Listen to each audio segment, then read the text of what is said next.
You didn't throw a punch, you just pulled the plug. The loudest collapse is not caused by force, but by the quiet removal of what was holding everything together. Listen closely, chosen ones. There's a reason everything around you feels louder, messier, more reactive lately. It's not because you attacked anyone. It's not because you exposed secrets, started conflict, or made some dramatic move. It's because you did something far more dangerous to fragile systems. You moved on. And when you moved on, something they depended on disappeared. Let's get something clear right away, because I know the question's already forming in your mind. Why are they acting like this? Why now? Why does my peace seem to irritate people who once ignored me? Here's the answer, and it hits hard. Your growth pulled the last brick out of a structure that was already unstable, and the collapse sounds dramatic because it is. Chosen ones, the most destabilizing thing you can do in a dysfunctional environment is not to fight it. Fighting keeps you relevant. Fighting keeps you predictable. Fighting keeps you tied to the system. Outgrowing it. That erases the rules entirely. Nobody warned you that growth has a shockwave. Nobody told you that when you stop reacting, stop explaining, stop shrinking to keep others comfortable, entire dynamics start malfunctioning. Not because you're cruel, but because you were essential in ways you were never told. Some systems don't fall apart from pressure. They fall apart when the person holding the emotional weight quietly sets it down, and you didn't even make an announcement. That's the part that really stings. You didn't declare independence. You didn't burn bridges. You didn't say, "Watch this." You simply adjusted your standards. You changed how you move. You stopped negotiating with chaos. You redirected your energy toward yourself. Somewhere else, without your involvement, alarms went off. Conversations shifted. Narratives scrambled. People who were comfortable when you were uncertain suddenly couldn't find their footing. Here's what most people won't say out loud. Social systems rely on predictability more than truth. As long as you stayed readable, reactive, and emotionally accessible, everything made sense to them. They knew how to push you. They knew how to position themselves. They knew where they stood. The moment you became calm in a way that couldn't be provoked, self-directed in a way that didn't need permission, and unavailable for manipulation, their nervous system registered it as loss of control. That's not drama, that's biology. Chosen ones, when people can't get a reaction out of you anymore, they don't interpret it as maturity, they interpret it as danger. That's when the side comments begin. That's when the sudden curiosity about your life appears. That's when they start watching your moves, misreading your silence, projecting meaning onto your boundaries. Not because you changed into someone hostile, but because you changed into someone they can't manage.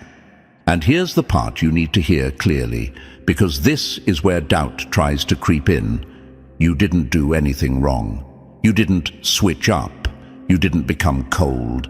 You didn't betray anyone. You simply stopped leaking energy into spaces that were built around your confusion. You became stable in a way that offers no handles, focused in a way that doesn't ask for applause, grounded in a way that doesn't need to be seen to be real. That's when the meltdown began. Not because you did too much, but because you stopped doing what benefited everyone else. What you're witnessing now isn't chaos for the sake of chaos. It's withdrawal. It's the panic that sets in when people realize the version of you they organized their expectations around no longer exists. And they never prepared for that reality. So they overreact. They perform indifference while tracking your every move. They laugh too loudly, explain too much, and pretend nothing's changed while everything has. All because you quietly walked off a stage they were still performing on. If this message struck something deep in you, take a moment to support the energy behind it. Like this video so it reaches others who need this perspective. and subscribe to the channel so we can continue creating content that challenges patterns, awakens awareness, and fuels real inner strength. Every like and subscription tells us this work matters and helps us keep showing up with clarity, intensity, and purpose. Share this with someone who's navigating their own shift and needs reassurance they're not imagining the reactions around them. Your support allows us to keep delivering powerful, thought-provoking, and life-changing messages consistently. Chosen ones, this is the power of being chosen. And yes, it is power, whether you asked for it or not. Not dominance, not control. Power through independence, power through self-possession, power through the refusal to remain small just to keep others comfortable. You were never meant to carry the emotional scaffolding for other people's stability. The moment you realized that, the illusion cracked. And if part of you is wondering, was it supposed to happen like this? Understand this: systems that rely on your silence, your doubt, or your emotional labor were always going to react when you removed yourself from the equation. The reaction doesn't mean you failed, it means you succeeded without permission. Here's the irony, and it's almost funny once you see it clearly. You weren't trying to shake the room, you were trying to live your life. But to those who needed you predictable, your peace looks like rebellion. To those who needed you accessible, your boundaries look like arrogance. To those who needed you small, your wholeness feels like an attack. And yet all you did was choose yourself. So if things feel strange right now, if the energy around you feels louder, sharper, more reactive than before, don't misinterpret it. This is not resistance to who you are. This is panic over who you're no longer willing to be. And chosen ones, that is not something to fear. That's confirmation that you stepped into a level of freedom that fragile systems can't survive. You didn't throw a punch. You didn't start a war. You simply pulled the plug. And everything that depended on you staying the same is now scrambling in the dark. And before we go any further, pause for a moment, because if this message feels uncomfortably familiar, that's not an accident. Your presence here matters. If this perspective resonates, support the momentum by liking this video and subscribing to the channel. It tells us to keep pushing deeper, sharper, and more honest content like this. Drop a comment if you recognize the reactions unfolding around you right now. Sharing this keeps the signal moving to others experiencing the same shift. And now, let's go step by step, because if you are truly one of the chosen ones, you'll recognize these exact signs. Ordinary people don't trigger mass meltdowns without trying. Let's get started. Number 1. You didn't call anyone out, yet the truth started bleeding through. You didn't say a word, yet the mask slipped. Nothing terrifies a fragile illusion more than a person who keeps standing without explaining themselves. My dear, this is where the real shockwave began, and you didn't even feel it at first. You didn't confront anyone. You didn't expose receipts. You didn't raise your voice or clear your name. You simply kept living, and that, right there, is what hit them the hardest. What truly shook them wasn't something you said or did. It was the fact that you continued to exist, grow, and show up without carrying the weight they quietly placed on you. You stopped wearing the shame they assigned. You stopped shrinking to fit the version of you they needed for their story to make sense. And when that happened, something in their internal structure cracked. Understand this clearly. When someone's sense of control depends on you staying a certain way, your evolution feels like an attack, even when it has nothing to do with them.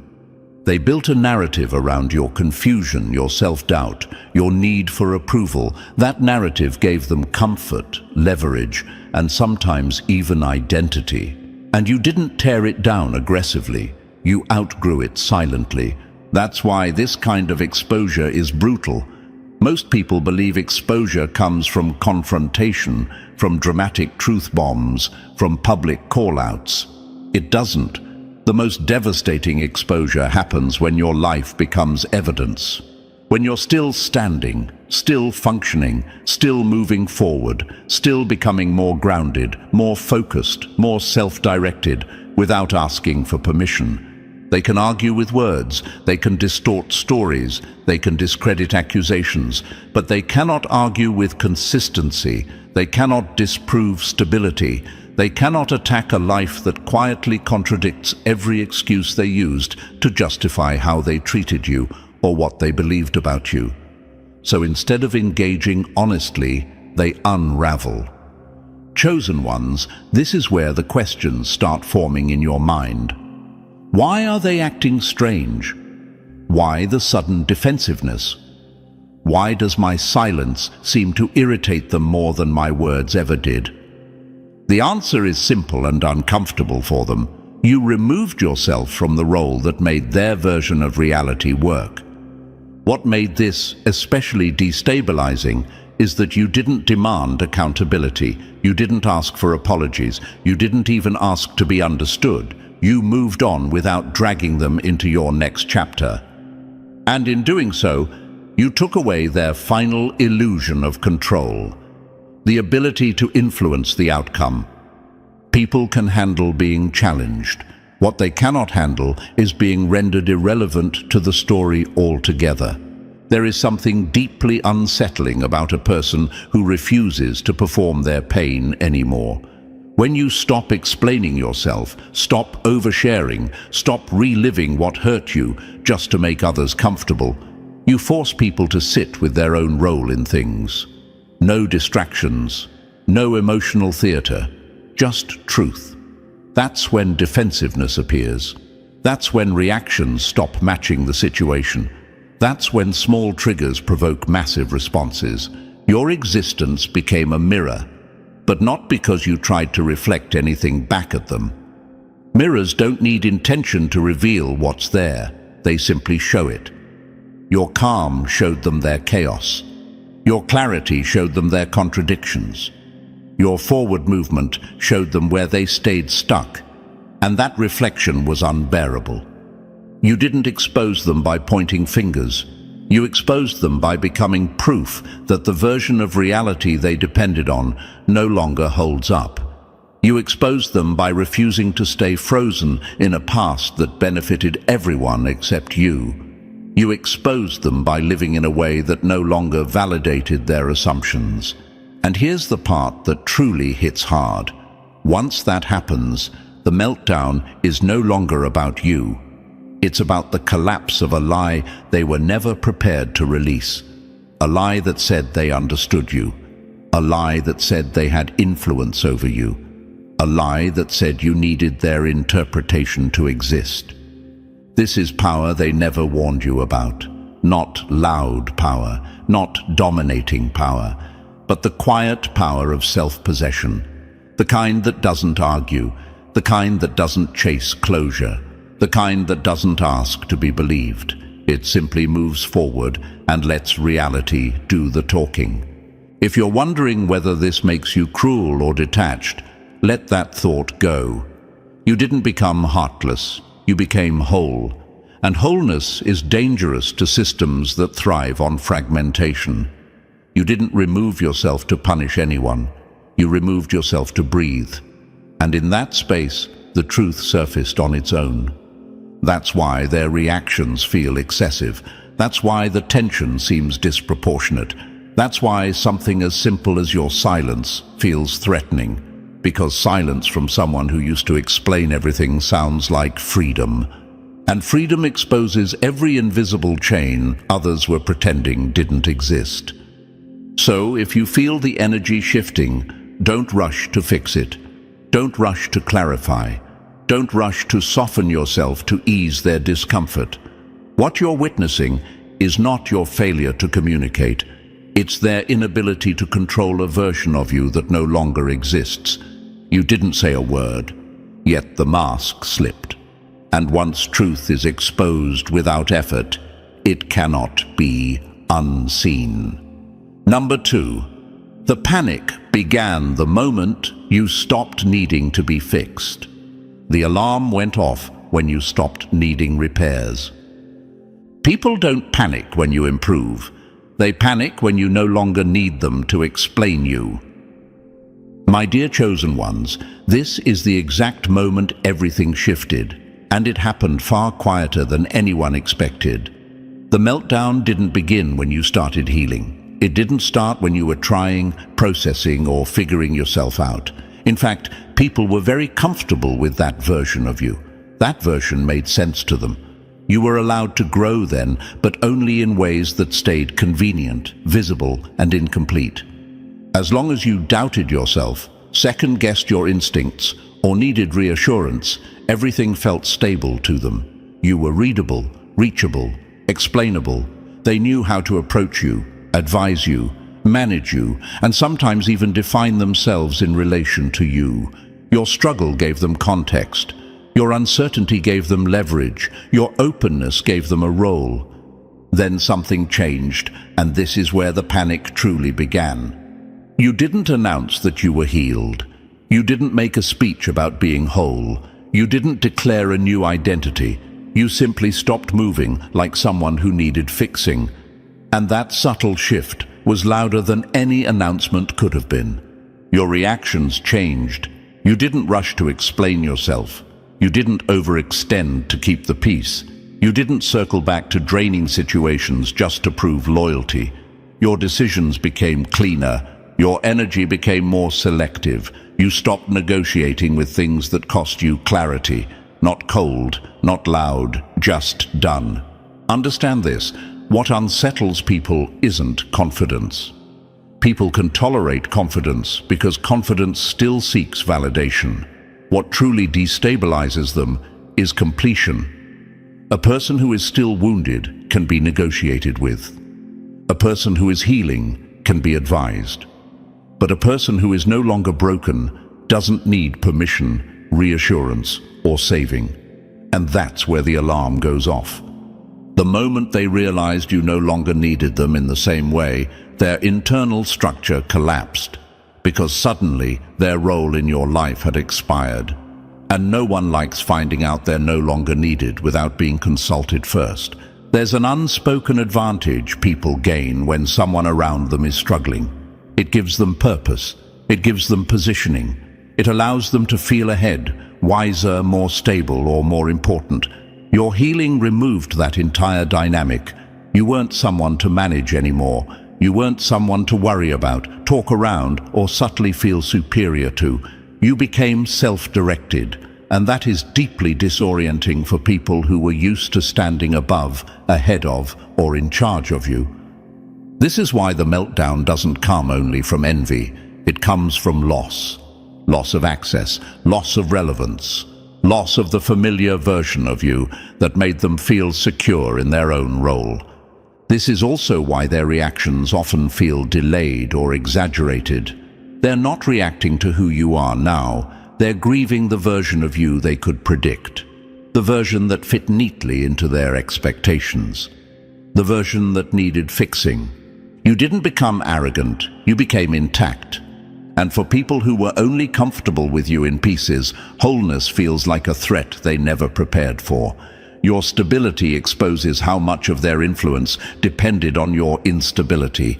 Your clarity highlights how much of their role was built around your confusion. You might be wondering, why does my peace make them uncomfortable?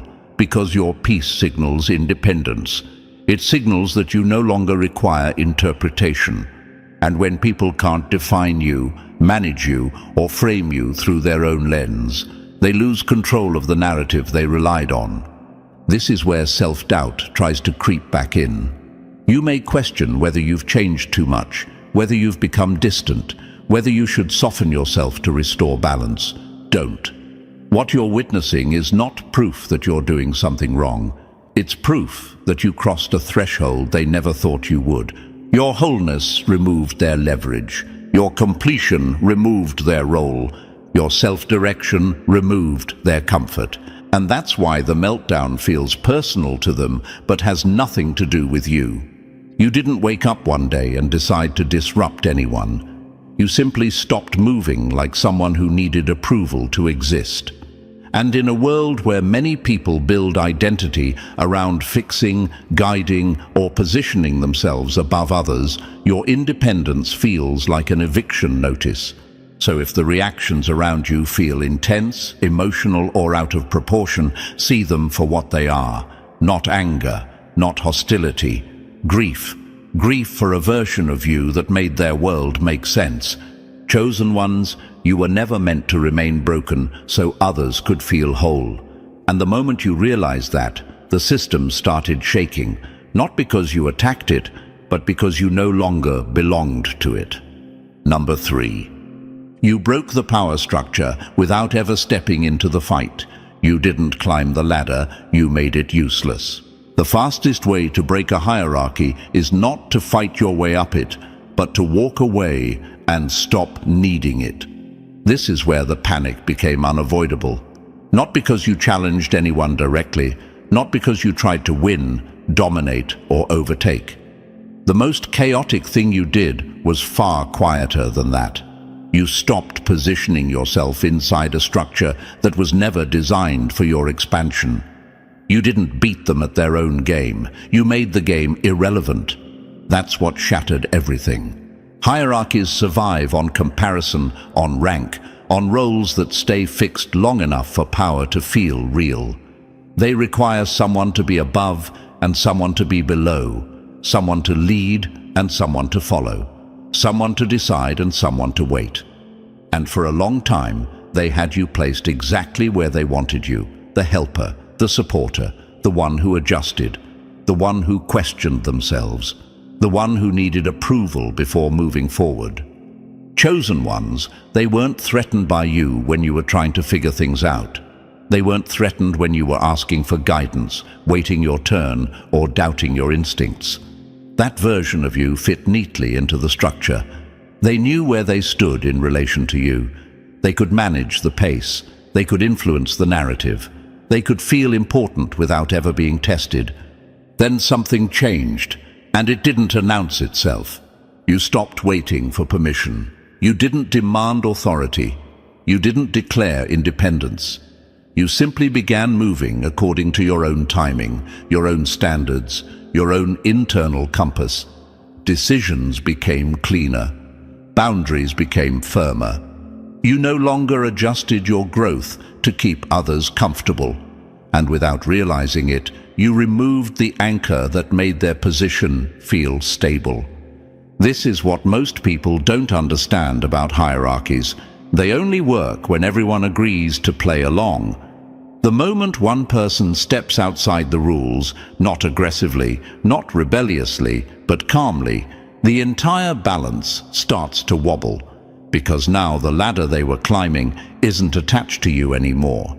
And without that attachment, their elevation feels meaningless.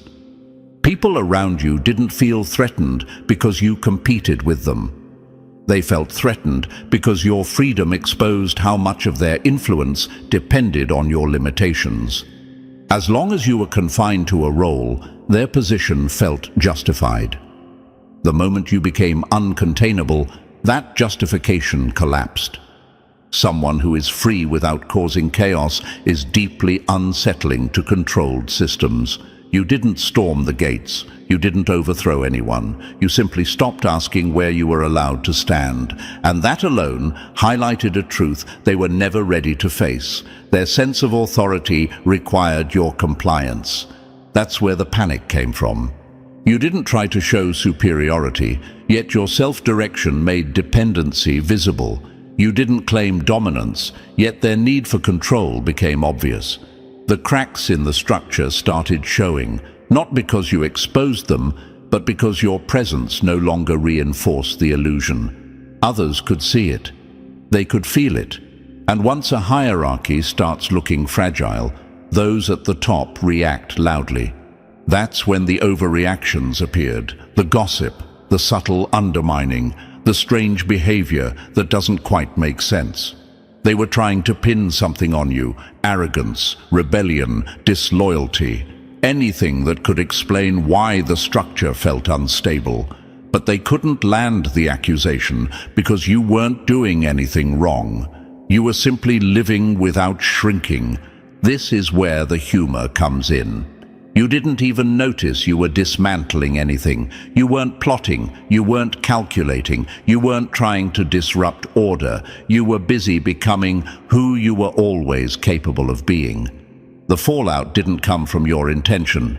It came from their failure to adjust to a reality where your existence and choices were no longer negotiable. And this answers another question that might be rising in your mind. Why does it feel like I changed everything just by minding my own business? Because systems that rely on silent agreement panic when that agreement expires. You didn't revoke it with a speech. You revoked it with action. By living fully and independently, you rewrote the rules without ever speaking them out loud. You showed that rank means nothing to someone who doesn't seek validation from it. You demonstrated that power doesn't always come from climbing higher. It often comes from stepping aside and realizing you were never meant to be contained in the first place. This is the kind of disruption that can't be attacked head-on. There's nothing to argue with, nothing to punish, nothing to correct. Your freedom doesn't look like rebellion, so it terrifies systems built on control. And while others scramble to restore order, you keep moving forward, unbothered, uncontained, and uninterested in roles that no longer fit. You didn't break the hierarchy by force. You broke it by no longer needing it. And once that happens, everything that depended on your position starts to collapse on its own. Number 4. Their story collapsed when your life stopped matching it. The story slipped out of their hands, and they lost their balance. When control depends on a story, truth doesn't have to argue, it only has to exist. My dear chosen ones, if you've noticed panic where there used to be confidence, confusion where there used to be certainty, understand this. Nothing triggers a meltdown faster than the moment people realize they no longer control the story about you. Not the truth, because truth was never the goal, but the narrative they carefully constructed to feel safe, superior, and in charge. For years, they shaped a version of you that worked for them. They decided how you would be remembered, how your actions would be interpreted, how your choices would be framed. Behind closed doors and quiet conversations, they edited your image. They exaggerated your flaws, minimized your wins, twisted your intentions, and reduced your complexity into something manageable. Not because they understood you, but because that version made them feel powerful. That story wasn't built on honesty, it was built on comfort. Stories like that only survive as long as you unknowingly cooperate. As long as you stay close enough to be observed, reactive enough to be predictable, and unsure enough to be influenced, the narrative holds. But the moment you start moving in ways that don't match the script, without confrontation, without explanation, without asking permission, the entire structure starts shaking. And here's the part that hits hardest. You didn't confront them. You didn't expose lies publicly. You didn't dismantle the narrative piece by piece. You simply lived. You made decisions that aligned with your reality instead of their version of it. You moved forward in ways that couldn't be neatly explained by the old story. And suddenly, the script stopped working. When reality refuses to match a narrative, the people invested in that narrative experience something deeply unsettling: psychological dissonance. A state where their beliefs, their authority, and their self-image can no longer coexist peacefully. That's when panic sets in. That's when reactions stop making sense. That's when small actions from you provoke outsized emotional responses from them. If you've wondered why your silence feels loud to them, why your independence feels provocative, this is why.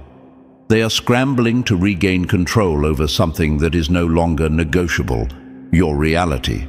They start misreading your intentions, projecting meaning where there is none, reacting not to what you're doing now, but to what your freedom represents. The irony is sharp. The more they panic, the more obvious it becomes to everyone watching that the story was never truly yours. Every whispered rumor, every defensive comment, every subtle attempt to manipulate perception only highlights one uncomfortable truth. Their version of events depended entirely on your compliance. Without it, the narrative collapses under its own weight. And this is where the meltdown becomes almost revealing. Understand this clearly. Chaos is a confession. When people lose control of the story, they reveal how invested they were in controlling it. Their anger, their fear, their disbelief, none of it is random. It's the sound of authority slipping. It's the sound of credibility cracking. It's the sound of a self-image that relied on being the narrator suddenly realizing they are no longer holding the pen. What makes this even more striking is your innocence in the process. You didn't plot to destabilize anyone. You didn't wake up intending to disrupt power dynamics. You didn't even think about their story. You simply stopped fitting into it. You refused to continue playing a role that required you to shrink, explain, or perform. And by doing nothing aggressive at all, you did something devastating to illusions. When you opt out of participating in false narratives, you force people to confront a truth they were avoiding. They never had power over you, only proximity, perception, and permission. And once permission is withdrawn, even silently, the illusion collapses. That loss of control is the source of every frantic reaction you're witnessing now, every awkward comment, every exaggerated response, every emotional outburst that feels wildly out of proportion to the situation. They are not reacting to you, they are reacting to the realization that your life is no longer editable. And here's the part meant to strengthen you, not soften you. You are not responsible for their panic. You are not obligated to correct the story. You are not required to make your life smaller so their narrative can survive. The discomfort you're triggering is not harm, it's exposure. So if you feel the tension rising, don't mistake it for danger. This is not backlash because you did something wrong. This is resistance because you did something irreversible. You stepped into a version of yourself that cannot be narrated by anyone else. They lost the story, they lost the script, and without it, they're left reacting to a reality they can't control. That's the meltdown. And yes, if you step back far enough, it really is kind of hilarious. Number 5. Your stillness is being interpreted as a threat. You stayed still, and they called it arrogance. When chaos can't move you anymore, it starts calling your stability a threat. My dear chosen ones, this is where the situation turns almost comical if you're watching it clearly. The moment you stopped reacting to chaos the way they expected, something strange happened. People didn't see peace. They didn't see growth. They didn't see maturity. They saw arrogance. And that misinterpretation says everything about them and nothing about you. You didn't become louder. You didn't sharpen your tone. You didn't start asserting dominance or flexing superiority. You simply became steady. Your energy stopped spiking on demand. Your nervous system stopped dancing to other people's moods. When provocation came, you didn't flinch. When drama arrived, your focus didn't scatter. And that's when it became deeply uncomfortable for those around you. Calmness in a room full of anxiety feels illegal. When everyone else is rushing, reacting, over-explaining, and emotionally spiraling, the person who stays grounded becomes suspicious. Calm is misread as pride. Silence is misread as judgment. Boundaries are misread as disrespect. Not because you did anything wrong, but because people who measure their worth through comparison cannot understand someone who no longer plays that game. For years, many of them relied on your reactions to feel real. Your panic gave them contrast. Your confusion gave them structure. Your emotional availability gave them relevance. As long as you were reactive, they knew where they stood. They knew how to engage you. They knew how to extract reassurance, validation, or emotional fuel. Your instability made the environment predictable for them.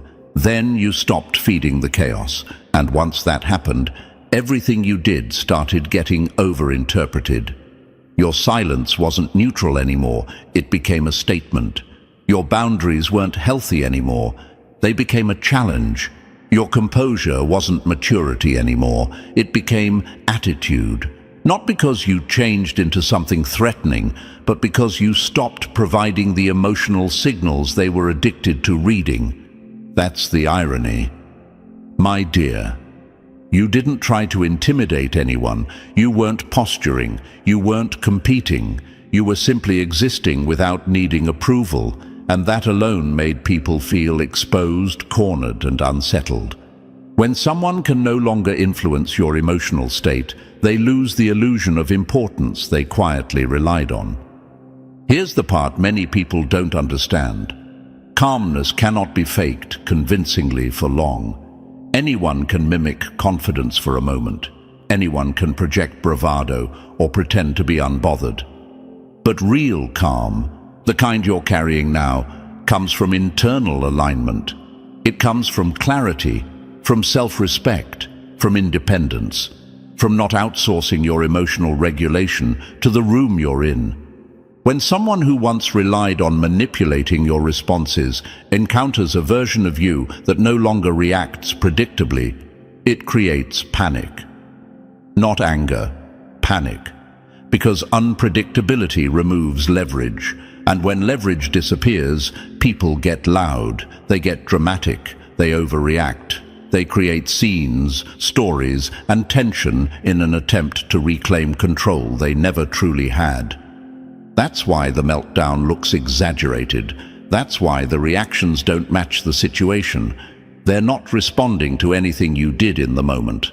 They're responding to the realization that they can't move you anymore, that they can't provoke clarity into confusion, that they can't pull you back into emotional chaos on command.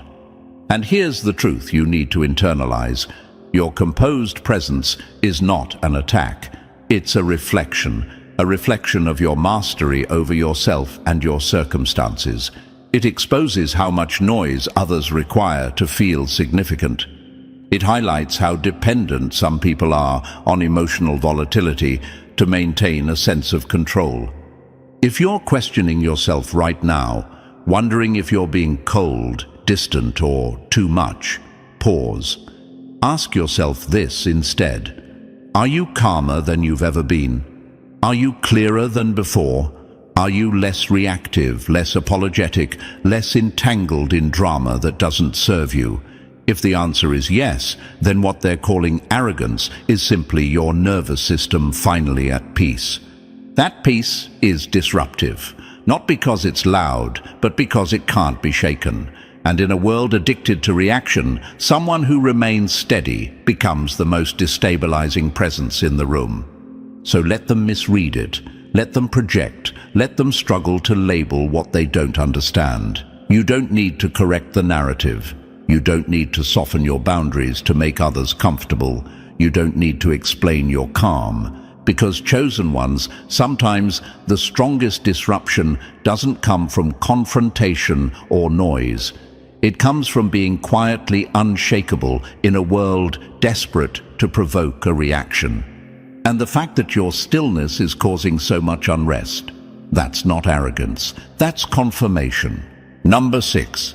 When you detached, their borrowed importance fell apart. When you walked away, their borrowed throne collapsed. Power that depends on proximity is not power at all. It's a shadow that vanishes the moment the light moves. God's chosen ones, this is one of the most quietly devastating shifts you triggered without ever intending to. You didn't challenge authority. You didn't compete for status. You didn't expose anyone publicly. You simply stepped into self-direction, and that alone dismantled people who only ever looked powerful because they were standing close to you. Some people don't build influence from substance, skill, or integrity. They build it from access, from attachment, from being positioned next to someone else's energy, momentum, or struggle. Their importance is contextual. Remove the context, and there's nothing underneath. And chosens, whether you realized it or not, you were the context. They latched onto the version of you that could be managed, the version that asked questions, the version that hesitated, the version that tolerated interference. That version made them feel significant. It gave them leverage. It allowed them to speak with authority, offer guidance, or subtly position themselves as necessary. Their sense of power didn't come from who they were. It came from who you were allowed to be. And then something changed. You stopped needing to be guided. You stopped feeding the dynamic. You stopped outsourcing your decisions, your energy, your direction. You became accountable to yourself. And the moment you did that, the illusion cracked. This is where the meltdown really begins. Not because you attacked anyone, but because you stopped being the source of their perceived relevance. You didn't remove them, they were removed by default. When you became self-directed, their role expired without notice. That's why their reaction feels so intense. You didn't just shift a relationship, you collapsed an identity. People who thrived on proximity suddenly looked small when standing alone. The confidence they projected dissolved into defensiveness. The authority they claimed turned reactive. They scrambled, not because you exposed them deliberately, but because the environment they relied on no longer existed. Without you to orbit, they had no gravity of their own. And this raises a question you might be asking yourself right now. Why does it feel like they're unraveling over something so simple? Because for them, it wasn't simple, it was foundational. Their ego, their status, their sense of importance was intertwined with controlling, influencing, or benefiting from you. Remove that dynamic, and there's nothing left to lean on. Notice the pattern. The louder the reaction, the more borrowed the power was. Real competence doesn't panic when someone becomes independent. Real authority doesn't need to monitor, manipulate, or maintain access to feel secure. But borrowed power collapses the moment the source moves on. What makes this even more destabilizing is that you didn't plan it. You didn't intend to reveal weaknesses. You didn't speak out. You didn't expose anyone with words. You simply existed freely. And freedom has a way of spotlighting those who relied on leverage instead of substance. When you stopped playing the role that made them feel important, all the energy they invested in managing, observing, influencing, or positioning themselves around you became useless. They didn't lose a connection, they lost a function. And that kind of loss creates chaos. That's why the reactions get louder. That's why the behavior becomes erratic, exaggerated, sometimes even ridiculous. They're not responding to you. They're responding to the sudden collapse of who they thought they were. When identity is built on proximity rather than capability, independence looks like betrayal, even when it isn't. Here's the irony that makes this almost darkly humorous. You're not even participating in the fallout. You're moving forward, quietly building, redirecting your focus, living your life. And from a distance, you're watching people scramble to reclaim relevance they never truly owned. You didn't expose them by force. You exposed them by living beyond the limits they assigned to you, by refusing to stay manageable, by stepping out of the frame that made their influence look real. And understand this clearly, the fallout is not your responsibility. Their panic is not your problem. Their reaction is the proof. Proof that their authority was conditional. Proof that their power was borrowed. Proof that without access to you, there was never much there to begin with. Your life didn't destroy anything solid. It simply revealed what couldn't stand on its own. That's the quiet power you carry. Not the power to dominate, but the power to move on and let false structures collapse under their own weight. And the funniest part? You did it without lifting a finger. Number 7. They studied you closely, then realized you can't be replicated. They're studying the moves, but they'll never crack the code. You can copy the motion, steal the rhythm, even mimic the posture, but you can't counterfeit the life that produced it. This is where their frustration turns into fixation, because one of the most unsettling realizations for people watching you rise is this: they can't copy what they don't understand, and they've tried, quietly, obsessively, sometimes embarrassingly. They watch how you move through situations that would rattle them. They pay attention to your timing, your habits, your pauses, even your energy. They study your decisions like there's a hidden algorithm they just haven't unlocked yet. Somewhere in their mind, they believe there must be a shortcut, a formula, a trick that explains why things seem to align for you while they feel stuck, heavy, or forced. So they reverse engineer your life the only way they know how, by imitation. But here's the truth they keep missing, and it's what makes this so destabilizing for them. Your growth was never a formula. It was integration. It was years of lived experience, hard decisions, quiet discipline, losses you didn't advertise, and battles you didn't narrate for sympathy. It's the sum of everything you've survived, learned, unlearned, and chose anyway when no one was watching. That cannot be copied. You didn't follow a playbook. You didn't download a personality. You didn't adopt a trend. You became. And that's precisely why your presence feels untouchable and threatening to people who rely on imitation instead of transformation. They try to copy the surface: confidence, productivity, discipline, calm, but it falls flat, because those things in you aren't techniques, they're byproducts. Your calm under pressure isn't a breathing trick. It's the result of not lying to yourself anymore. Your decisiveness isn't bravado. It's clarity earned through consequence.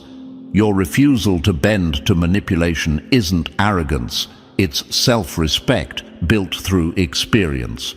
Chosen ones, this is where the gap becomes obvious. The more they try to mimic you, the more exposed they feel.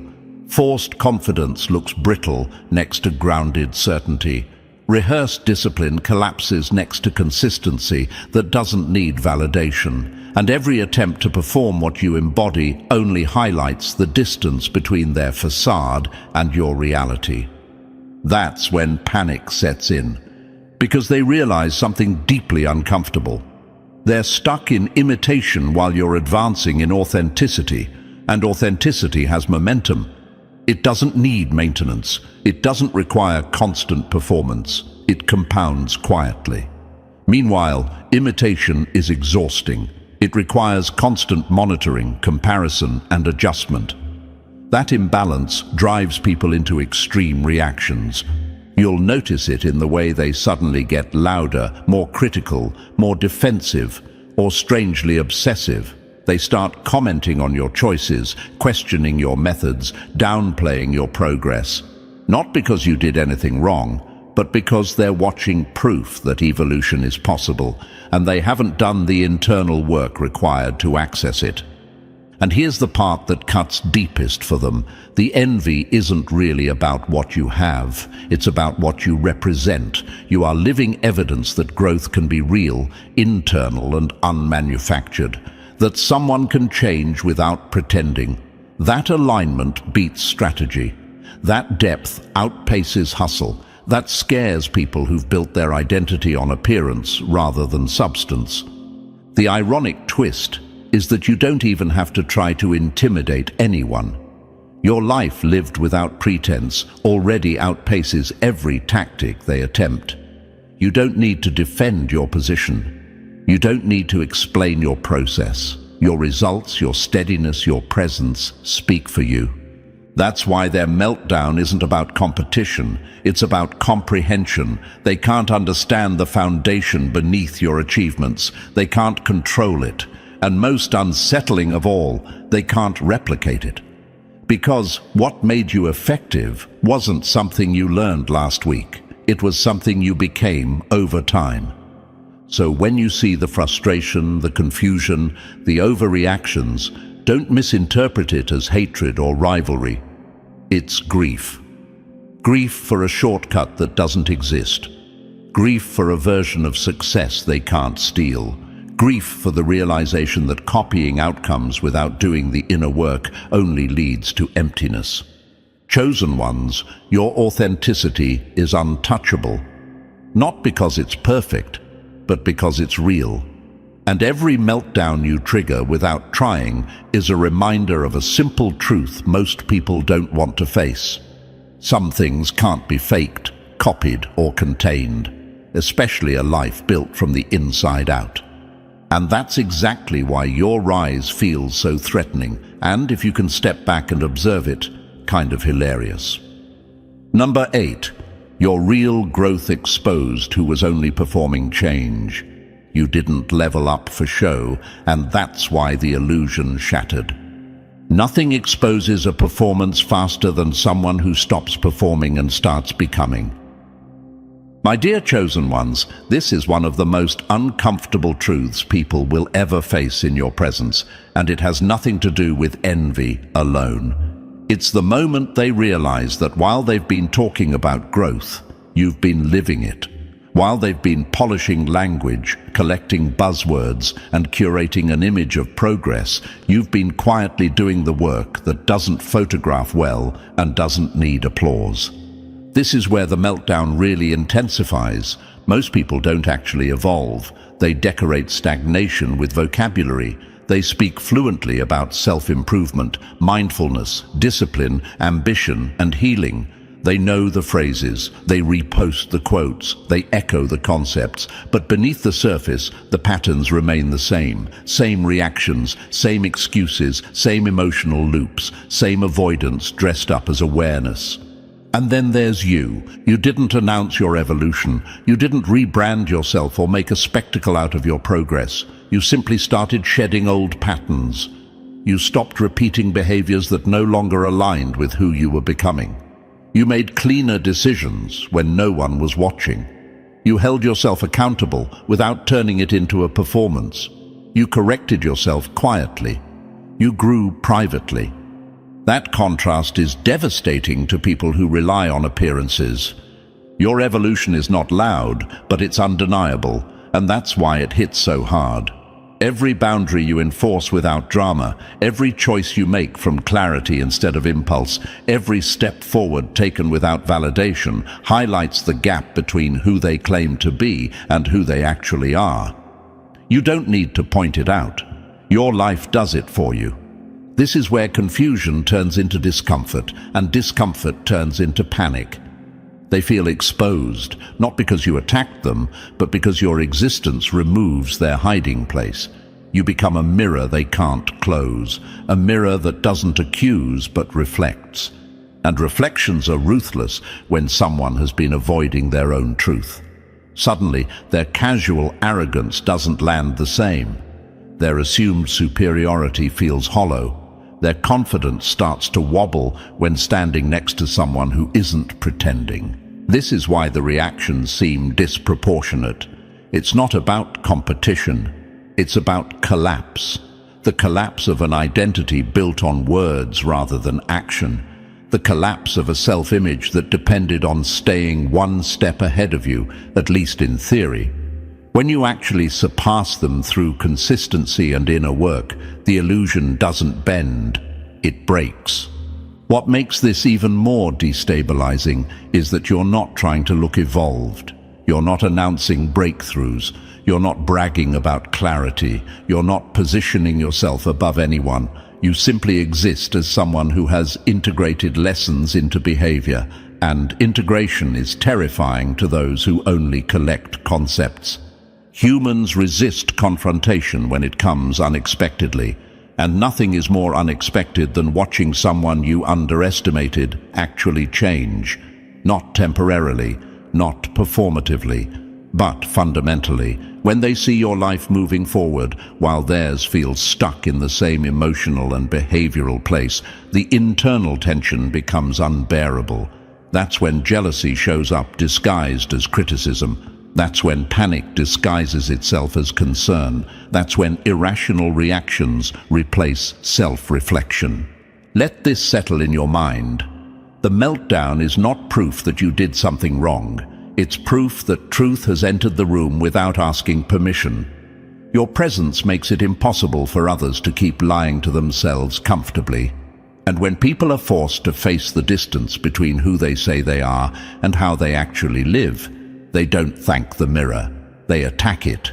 That's why they try to explain you away. That's why they minimize your progress. That's why they disrupt your peace with unnecessary noise, not because they don't see your growth, but because they see it too clearly. Every attempt to belittle you only makes one thing obvious. If their growth were real, yours wouldn't threaten it. Some people grow by talking, others grow by changing. And those two paths cannot coexist without friction. So if you notice people becoming defensive, dismissive, or strangely reactive as you continue evolving, don't internalize it. You're not witnessing hostility toward you, you're witnessing resistance to truth. Your evolution shines light on versions of themselves they've been avoiding for years. And light, when it arrives uninvited, always causes chaos before clarity. Chosen ones, remember this as you move forward.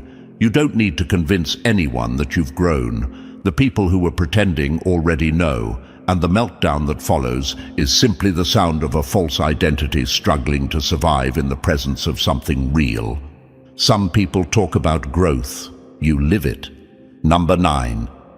The overreaction reveals how closely you were being watched. They studied the map, then you changed the terrain. People don't watch casually what they're afraid of losing control over. Chosen ones, this is one of the most revealing parts of the entire meltdown, and also one of the most ironic.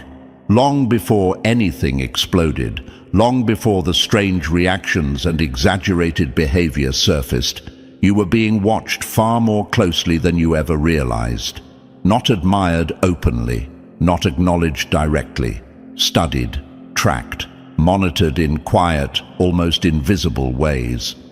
This is how control actually works. People don't obsess over what they feel secure about. They observe what they believe could disrupt their position, their narrative, or their sense of order.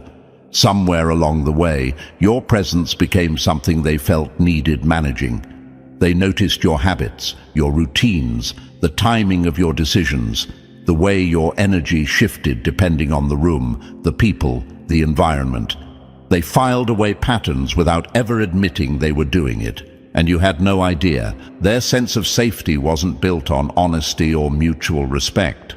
It was built on predictability. As long as they believed they had you mapped out, understood, categorized, everything felt under control. They thought they knew how you would react, what you would tolerate, where your limits were. That invisible surveillance became their comfort zone. This is why the meltdown didn't begin when you announced anything. It began when you quietly stopped matching the version of you they memorized. When you changed, when you evolved, redirected your focus, or simply stopped conforming to their expectations, it wasn't just inconvenient, it was destabilizing. It shattered the internal model they relied on. Every move you made that didn't fit their mental blueprint triggered panic because it revealed something terrifying to them. All that observation had been based on an outdated version of you. And that's where the overreaction comes from. The meltdown isn't about a single action or moment. It's about the collapse of months, sometimes years of covert monitoring. The realization that all the energy they invested in tracking, predicting, and subtly managing your behavior is now useless. They didn't just lose influence, they lost the illusion that they ever truly had it. Notice how exaggerated the reactions feel, how disproportionate the responses seem compared to what you actually did. That's because they aren't responding to the present moment. They're reacting to the shock of realizing their internal control system no longer works.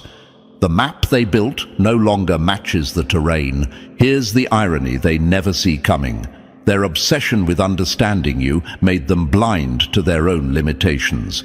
They were so focused on studying you that they failed to notice you were quietly studying yourself, learning, adjusting, growing beyond the boundaries they assumed you'd always operate within. While they were watching from the outside, you were evolving from the inside.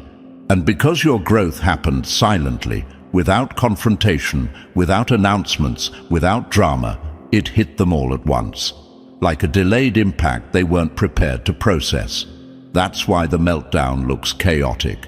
That's why it feels absurd at times.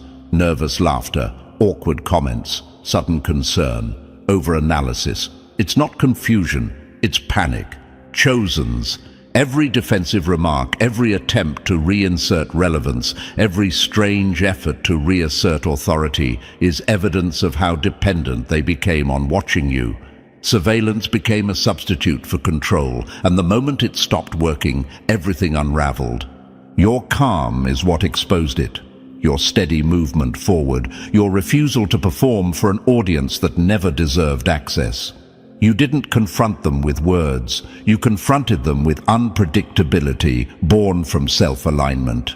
And that is something no amount of observation can contain. This is where the truth becomes unavoidable. They were never in control. They were only familiar with an old version of you. And familiarity, mistaken for power, collapses the moment growth enters the picture. If you ever wondered why your quiet changes triggered such loud responses, now you know. You weren't being dramatic enough to deserve the attention. You were being significant enough to be monitored. And when that monitoring failed, the illusion shattered. The storm you're witnessing isn't about you becoming dangerous.